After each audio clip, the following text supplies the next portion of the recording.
አሁን የተነሳንበት እውነት ነው። ተበድለናል። የእውነት ነው የተበደልነው። የእውነት ነው የተገፋነው። እውነትን ይዞ የተነሳ ህዝብ ግን ምንም ይሁን ምን ያሸንፋል። እውነትን ይዞ የተነሳ ማህበረሰብ ያሸንፋል። አለቀስን፣ ሪፖርቱ ላይ ተቀምጧል።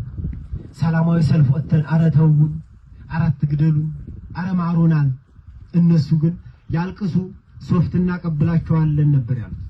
ከኔ ጋር ናችሁ? ያልቅሱ ሶፍት እናቀብላቸዋለን ነበር ያሉት። ከዚህ በኋላ ለአማራ ሶፍት ለማቀበል ሶፍት የሚቀበል አማራ አለ?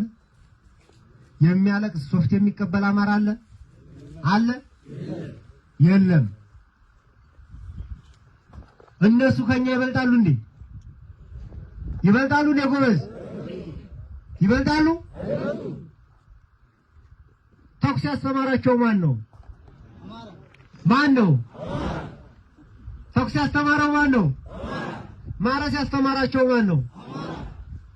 አዎ ይሄን አማራ ነው ለመግደል የወሰኑት።